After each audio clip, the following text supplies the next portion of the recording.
Hello, everybody. Thank you for joining me. This is GGF bringing you episode 1 of what's going to be a new Let's Try, but a return to a game that I have played a small amount of in the past. I recently ran a poll on the channel about which games we're picking from a few different games, and this one got I think it was 8 votes out of 17 or something like that. I don't know. Or 6 votes or something, but and this was for a game that like I said, I played a bit of, and it's been way updated since I played about a year or two back. So lots of new stuff to check out. It's a very deep and detailed CRPG, and I can't wait to check it out again. So we're going to be playing a bit of, and this is after I got about 50 episodes out of Harkenwold for Knights of the Chalice 2, which won the poll, but this was second place. So this is going to be episode 1 of Let's Play Low Magic Age. Can't wait to get it in, as it were. We're going to have some fun together, guys. So let's check it out. Very good. I have it almost full screen. Let's start with the options. Limit 60 FPS. For desktop, refresh rates over 6. I don't see why that's on. Resolution is good. Audio, music on in background. Play music in shuffle mode. In track order by default. Special music for boss battles. We won't have special music for normal battles. Confirm on performing actions that provoke attacks of opportunity. Show combat tooltips at right bottom of view. Show conditions in combat tooltips. Show tooltips of move and defend actions. Show all hit rates in attack range, or hold Alt middle button. Enable this feature may significantly reduce FPS in ranged characters' turns. Show all hit rates in attack range. Yeah, let's put that on. Show floating text. Viewport auto follows current character. Only when the character's out of viewport. Show viewport animations. Show character switching animations. Idle animations. HP bar animations. Movement and viewport animation speed. Normal. Adventure autosave per 10 days. Let's make that per 5 days. And miscellaneous. Enter arena on startup. Continue first adventure on startup. Auto replenish ammunition after battle if backpacks contain ammunition.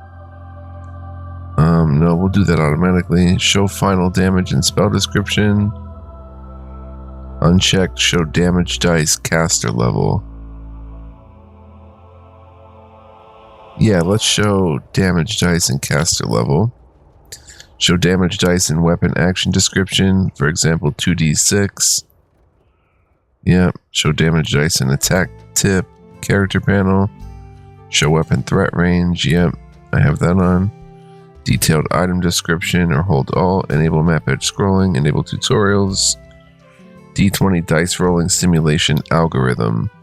So this is interesting. It has a few different D20 dice rolling simulation algorithms.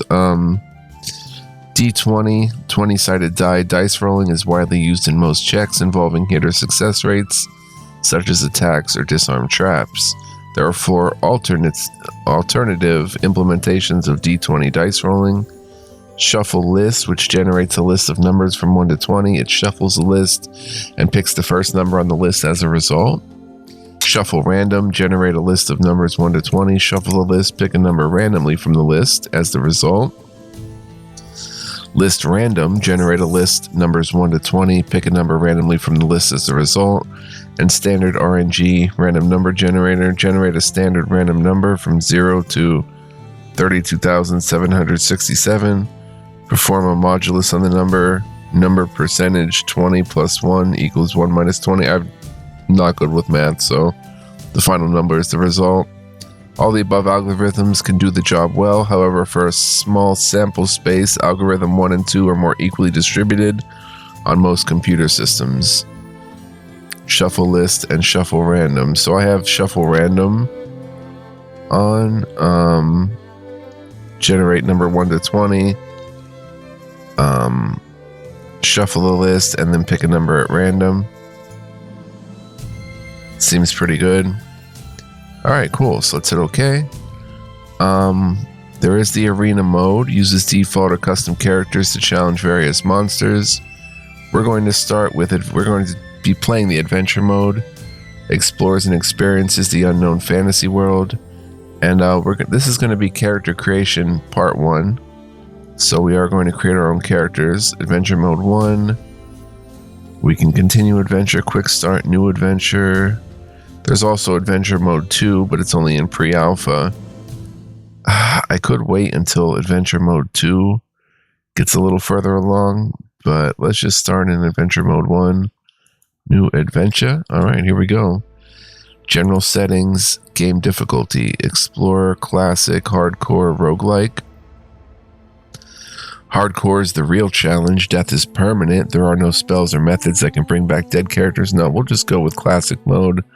The classic adventure experience, sometimes relaxing and joyful, sometimes intense and stimulative. At all events in your adventures, strategies and decisions will always be with you. Okay.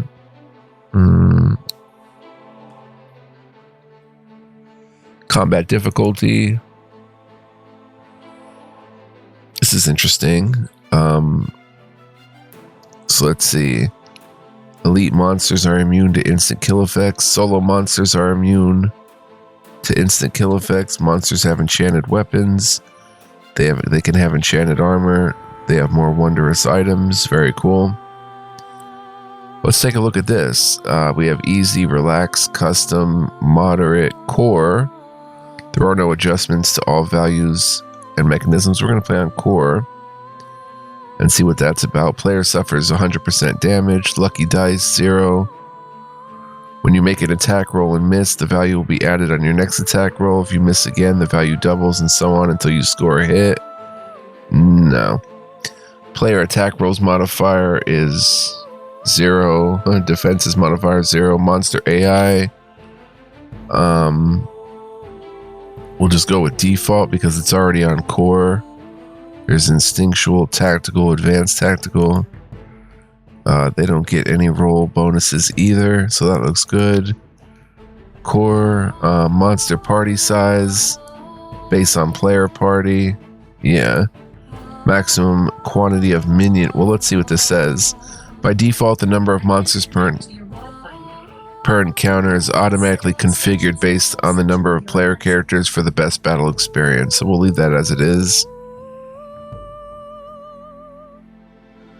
Maximum quantity of minion monsters.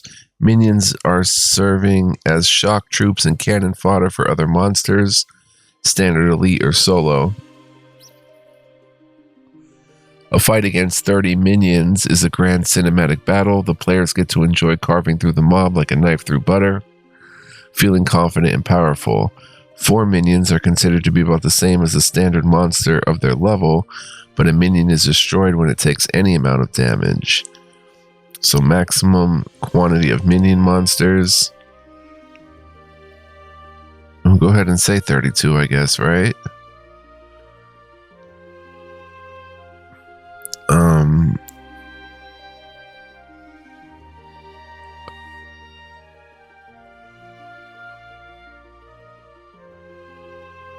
I think that we have that right.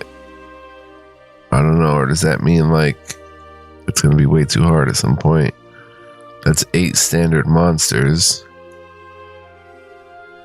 Let's just go with 20, which is also high. Character level cap, unlimited. Character level up speed, normal. We could slow this down, but we'll just leave it on normal. Spell casting requires materials. For parties with casters, spell materials are indispensable. Most spells consume spell materials when casting. Source: spell materials can be found in cities. Cost: the higher party level, the higher quality and cost of spell materials needed. And weight: the weight of all spell materials is basically negligible, but they are required. Unlimited level up speed. We'll just turn that up, I guess. I don't know. We'll see. Let's hit the world settings. World seed. I'll give that a random spin. The seed applies on town data, trade good, distribution and prices, dungeon structure. Other settings: wild monsters density, 100%. Assassination robbery event rate, medium. Town refresh cycle per 30 days. Dungeon refresh 30 days. 30 days for resource site refresh and other site refresh. And town. Settings for hireable adventures in town. Custom class build rate of adventures in town.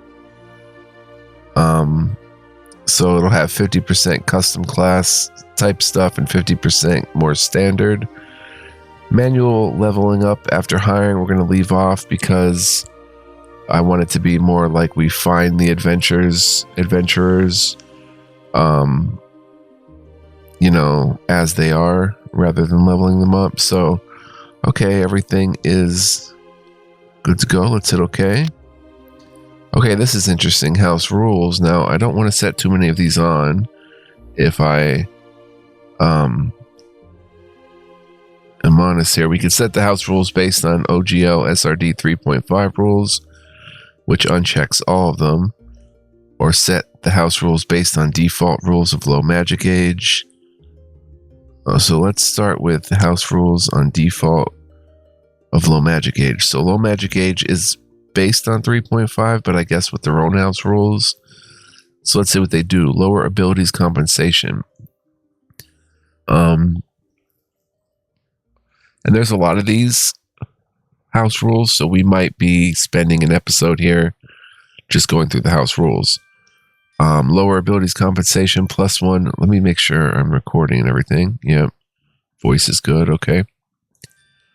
+1 house rules bonus per 8 levels on a character's non-highest abilities related rolls and values. Attack rolls, saving throws, AC and spell DC, etc. But the equivalent ability modifier does not exceed the highest ability modifier. Special. The bonus is reduced by 5 if the highest ability is Constitution. When a character's AC is limited by maximum dex bonus, the house rule bonus on its AC is reduced by 5. I don't understand what that means. Lower abilities compensation. So it gets a +1 house rule bonus per 8 levels on a character's non-highest abilities related rolls and values for attack rolls, saving throws. I mean, yeah, we could leave that on. Save bonus increase. We're not going to go through all of them. Well, I guess we could. Change to plus character level divided by 2. Attack bonus increase. Attack bonus increases no extra attacks. Attack bonus increase from poor to average. A character's attack bonus increase in different ways before and after 20th character level. So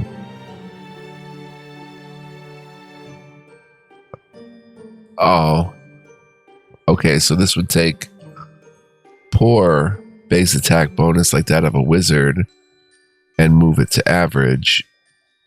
So nothing would have below average, I guess. And that's based on, so if we hit 3.5, obviously all this stuff is going to be off. But we'll play low magic age as the developers kind of designed it. So that's something, wizards will have average base attack bonuses. Armor class, plus level bonus. As a character's level increases, the character's armor class gains a corresponding level bonus. Similar to average base attack bonus before 20th level, this level bonus is equal to 3/4 character level. After 20th level, +1 level bonus every odd numbered level. When attack bonus increases is changed to character level divided by 2, this level bonus also changes to character level divided by 2. We'll just go with the plus level bonus. Spell DC. So we're going to get a bonus of armor class on leveling up. Spell DC. is plus character level divided by 2, so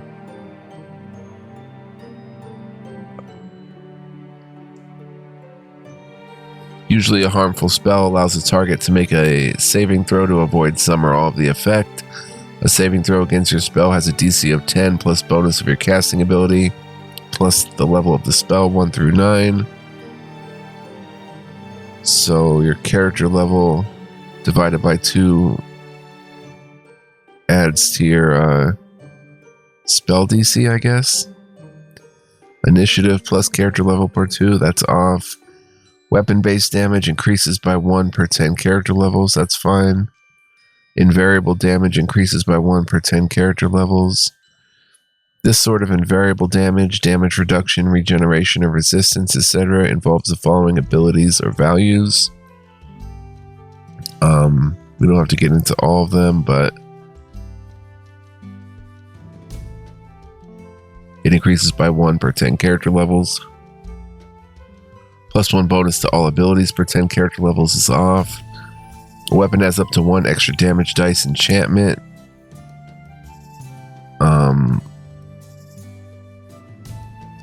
Up to 1. Does this mean it could have more? Remove alignment enchantments. When calculating HP, con modifier up to 10. Add con score to total HP. Defense, total defense, bonus on AC saving throws, combat maneuvers defense, unchecked is AC only. Attack of opportunities, cleaves, can make multiple attacks, unchecked, checked, 1 single attack only. Vital strike, devastating strike, no critical hits. Combat maneuvers has a cooldown. And combat maneuvers is during combat you can attempt to perform a number of maneuvers that can hinder or even cripple your foe, including trip, grapple, bull rush, drag, and overrun. Although these maneuvers have vastly different results, they use a similar mechanic to determine success. So when using a combat maneuver check is required. Roll d20 plus your combat maneuver bonus against the target's combat maneuver defense. And this just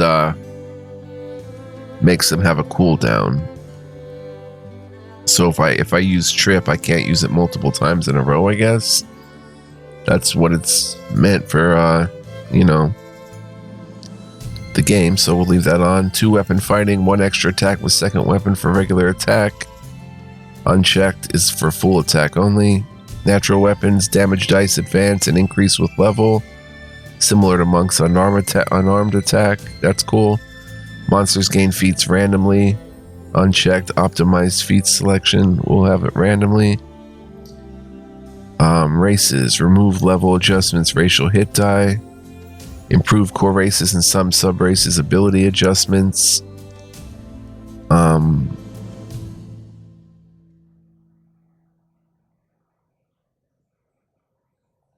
+1.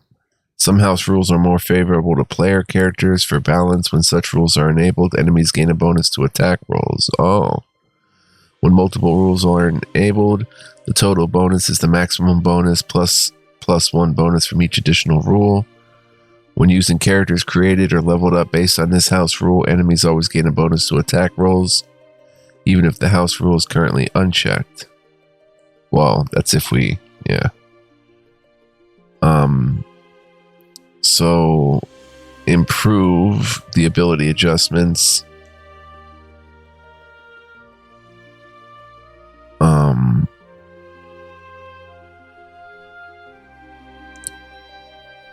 I'm not sure what improve core races and some sub races ability adjustments actually entails, but I don't want them to get a +1 enemies. So slow speed, dwarf, gnome, halfling, and their sub race 20 feet instead of 25 feet.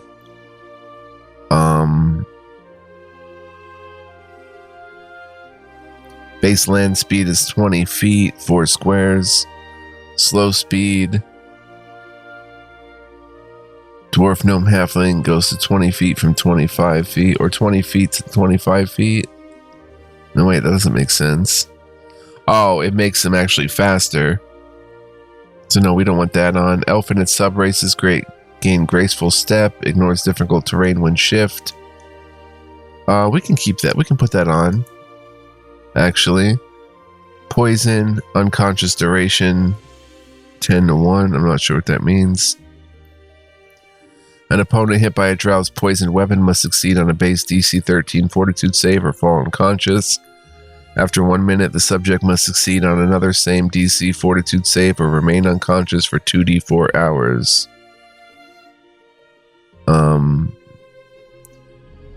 A typical drow carries 1d4 minus 1 doses of drow knockout poison. Drow typically coat arrows and crossbow bolts with this poison, but it can also be applied to a melee weapon. Note that drow have no special ability to apply poison without risking being poisoned themselves. Since this poison is not a magical effect, drow and other elves are susceptible to it. 10 down to 1. Well, I guess if it's meant by the game. Remove multi-class XP penalty. Remove alignment restriction of classes. Remove race restrictions of prestige classes. Remove X-class restrictions. Rage could get 2 uses per day. I guess that's what they want on. Damage reduction. Damage reduction points equal your barbarian level. Unarmed strike, get extra attacks. We're not going to go over all these in depth. Unarmed strike, extra attacks for regular attack rather than full attack only. AC bonus, limit maximum bonus. If the sum of wisdom bonus and dex bonus is greater than the highest ability bonus plus 4, ignore the excess of wisdom bonus. In addition, limit the bonus based on monk level to plus 6 max. This is for classes, class-based tweaks. Quivering palm, plus 2 uses per week. Wholeness of body, add level times whiz bonus divided by 2 to healing points per day. Let's see, perfect self. I'm not familiar with too many of these monk bonuses. I don't usually use a monk because I like using weapons, although I think monks actually do or can benefit from weapons like a kukri and stuff like that. Certain weapons. Perfect self, damage reduction points equals monk level divided by 2 and cannot be overcome. Smite evil, plus 2 uses per day. Damage bonus per level goes from 1 to 4. Bonus on attack rolls plus 10 max. Lay on hands, add the charisma bonus to healing points per day. Divine grace plus 5 max. It's a paladin, gains a bonus equal to Cha bonus on all saving throws. Okay, so we make it plus 5 max. Favorite enemy, plus 1 extra damage bonus per 5 levels. That seems like it should be turned on. Let's see how it works though. At first level, a ranger may select a type of creature from among those given on table of ranger favorite enemies. The ranger gains a plus 2 bonus on bluff, listen, sense, motive, spot, and survival checks when using these skills against creatures of this type. Likewise, he gets a plus 2 on weapon damage rolls against such creatures. At 5th level and every 5 levels thereafter, 10th, 15th, 20th, the ranger may select an additional favorite enemy from those given on the table. In addition to each such interval, the bonus against any one favorite enemy, including the one just selected, if so desired, increases by 2. If the ranger chooses humanoids or outsiders as a favorite enemy, he must also choose an associated subtype. As indicated on the table, if a specific creature falls into more than one category of favorite enemy, the ranger's bonuses do not stack. He simply uses whichever bonus is higher. So this gives a plus 1 extra damage bonus every 5 levels. I think it's enough that every 5 levels, you can select another creature. Ranger effective druid level equals ranger level minus 3 instead of ranger level divided by 2. Wild shape for druid. New shapes hit dice equals druid level. Unchecked is a fixed hit dice. So these are cool little tweaks. Animal companion level equals masters related class levels. No natural armor adjustment. Unchecked is based on effective druid level.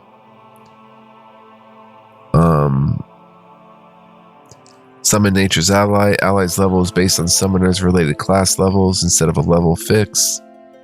Share spells. No need to be adjacent to master.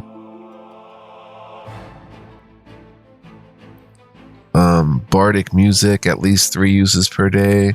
Inspire courage, +5 max. That's a bard thing. Inspire competence, effect on all skill checks of all allies in range. That's cool. AC bonus for something is +6 max.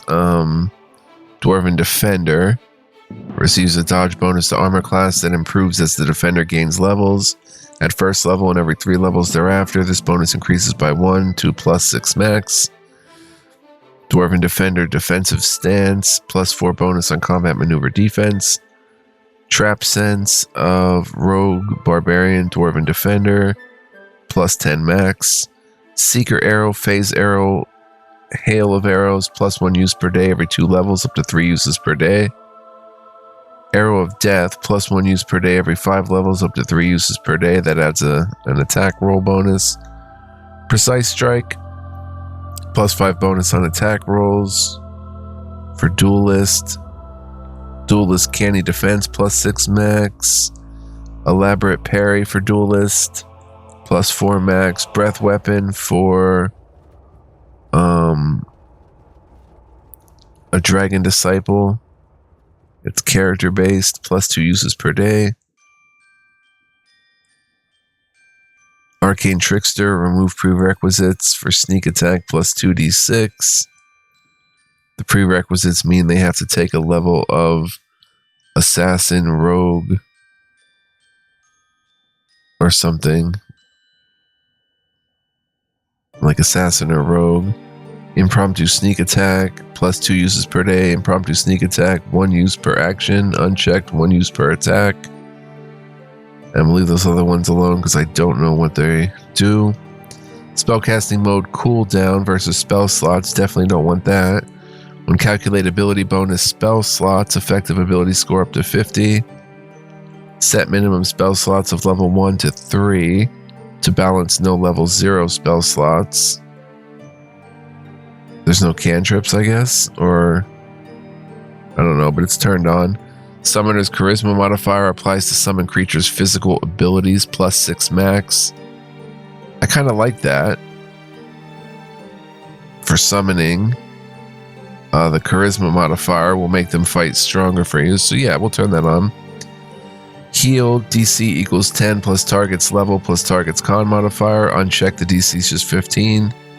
Concentration, DC based on level and ability scores versus based on damage or fixed. This is interesting. DC is based on level and ability scores. Unchecked, it's based on damage or fixed.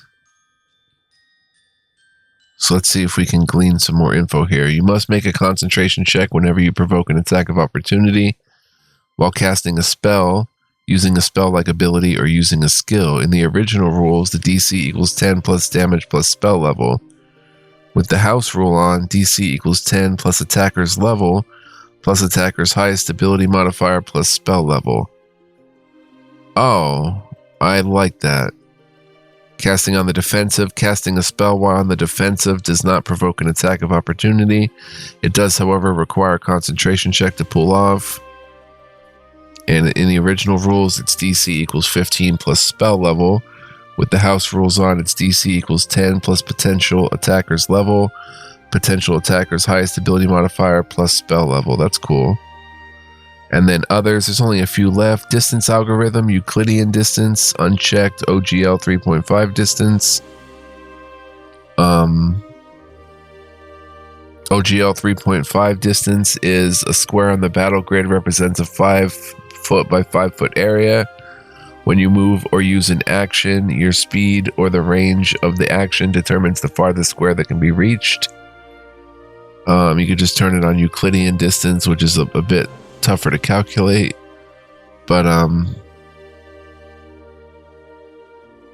when measuring distance, each horizontal or vertical counts as 1 square. Diagonals, the first diagonal counts as 1 square, the second is 2, the third counts as 1, the fourth is 2, and so on. Exception when measuring threatened squares of reach weapons. 2 squares of diagonal distance is measured as 2 squares, And difficult terrain hampers movement. Each square of difficult terrain counts as 2 squares of movement. Each diagonal move into a difficult terrain square counts as 3 squares. A light source carried by a creature provides illumination for its side only. When this house rule is on, all creatures are assumed to carry a light source, including animals that normally do not carry a light source.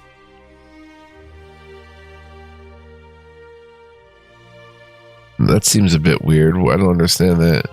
All creatures are assumed to carry a light source, including animals that normally do not carry a light source. I don't like that, but it could have something to do with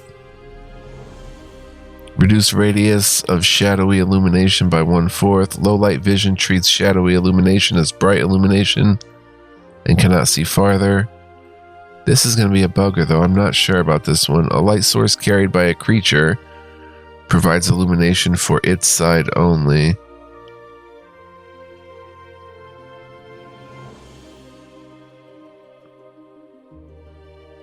Okay, yeah, I guess they all have a light source that lets them see in normal conditions, basically. Okay, so we're good to go. Bong bong. Let's get it in, guys. Here we are. How long have we been playing? Just, 31 minutes already. Wow. So we're not going to be able to make the first character, but we can get there. We can get close to it by checking out these options. So first, these are some of the pre-made characters. There's a lot of character creation options in this game. Not quite as much as Knights of the Chalice 2, I don't think, but there's still quite a bit to go over. So I'm not going to go over like what strength and dex do and everything, you know. Well, maybe I will because it is kind of important, but we'll kind of just feel it out and, you know, create our party of, I'm thinking create a party of 4. You could pick 6, or maybe I'll make 6, and then if anyone dies, we'll replace them with an adventure in a town. So we would hit new, and you know, we can build there's pre-builds: Great Weapon Warrior, Guardian, Dual Blades, Archer, and then that's under Fighter. Then under Cleric, there's Healer, Battle Cleric, Undead Hunter. Under Wizard, Controller, Elementalist, Summoner. Then there's others like a Skirmisher, one of the typical builds of the Rogue class, focusing on melee strikes. Poacher, specializing in long-range sneak attacks. Oh, that sounds cool. Verdant Guardian, Ranger class, specializing in 2-weapon fighting. Wild Sentinel, Ranger class, specializing in long-range combat. Blade of Order, one of the typical builds of the Paladin class. Hammer of Judgment. I just want to go through these, but the pre-built character learns new feats and spells automatically when leveling up. No need to control manually, so we definitely don't want that. If you want to level up manually, then choose the custom option to create characters, but it's also Paladin class. Rage Blood is Barbarian. Flowing Fist, or it's supposed to be Flowing Fist, I think, but it says First. Monk class, Wild Mage, Sorcerer, Earth Warden, Druid, and Fate Singer Bard. But we're definitely going to go custom create a character and hit next. And this is where it gets juicy. There's a lot of races and cool stuff. So we'll get into this more next time. But yeah, you can even be Drow. You could be a Drow Noble, which is just wild. A lot of different types of elves, only one type of human. You could be a half human elf, half drow. There's dwarves, hill dwarves. So let's go over this quickly, just for this episode, to kind of take up a few minutes here at the end. There's humans, elves. The base elf is a high elf, but there's also gray elf, wild elf, wood elf, aquatic elf, sun elf, moon elf, drow, and drow noble. And we'll get into what these pluses mean. It's basically level adjustment because of how powerful these classes or these races can be from the start. There's half elf, which is half human elf and half drow. Dwarves, there's the hill dwarf, mountain dwarf, deep dwarf, Duragar, gold dwarf. Then there's gnome, the rock gnome, the forest gnome, the sphere of Neblim. halfling, the lightfoot halfling, the tall fellow, the deep halfling, the strong mind halfling, the sill halfling, and then there's even monster races: half orc, goblin, hobgoblin, bugbear, kobold, lizard folk, lizard scion, gnoll, catfolk, minotaur, ogre, troll, aasimar, and tiefling even. So lots of choices to make a really wild party. Now the ones with pluses though, the thing about these level adjustments, we wouldn't be able to start an adventure with any of these plus classes or races actually. And I wonder if there's a way to bypass that. Like, how can I make your total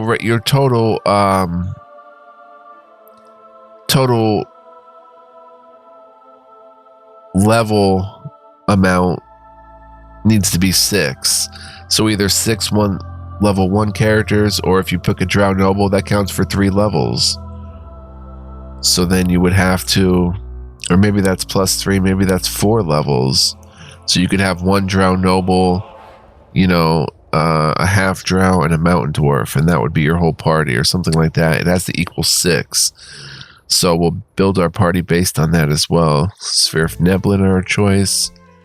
And we'll go over some of this next time, but I'll try to think off camera about some different race and class I want to make. But honestly, we're just going to be on here kind of looking through it and kind of figuring that out as we go. Trolls +5 because they get +12 strength, +4 dex, +12 constitution. Trolls are strong, tough, and agile, but dumb, slow, and ugly, so they lose 4 intelligence, charisma, and 2 wisdom. But as you can see, that's really powerful. 12 strength, 4 dex, 12 constitution, plus they get other stuff, so. But all this has to equal up to 6, so yeah, there's that. I mean, a minotaur, maybe the +2s will be like doable, or +1s. Then we can have 5 characters instead of 6, but the +3s are going to be pushing it a bit.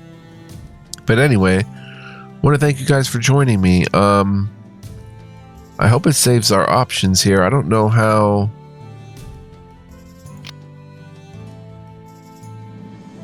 Create character. Let's hit cancel. And from here,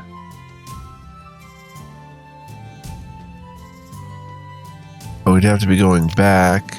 Okay, so adventure. We can continue the adventure. Oh no, that's not good. That's not what I wanted to do by continue adventure. That's from previous times. We'll just have to set those options again real fast. I remember which ones I clicked. And, oh wait. Okay, no, they're not saved. Oh boy. So I'm going to have a long episode just to set all the proper. I'll do this off camera when we start next time and get right to the character creation and try to create a party in one episode and set all these, how we want them. But anyway, guys, want to thank you for joining me. I hope you enjoyed. You saw what the settings are going to be at least. And next time we'll start with character creation. So I hope you'll join me for that. If you did enjoy, please like, comment, subscribe. It would help a bunch for my channel and lets me know that you want to see more. Also, if you guys want to be a huge help, but it's not mandatory, but if you want to become a member, you can here on YouTube or on patreon.com/fluent. Feel free to check that out if interested. And yeah, guys, I hope to see you next time. So join me. We're going to be doing this adventure. We should get to it in an episode or 2. Maybe longer because, it takes a lot to go through the info and stuff. But in any event, I'll see you guys next time. Until then, be well, live well, stay well, and much love, peace, and joy. Don't go anywhere, guys. Catch you next time. A ciao for now.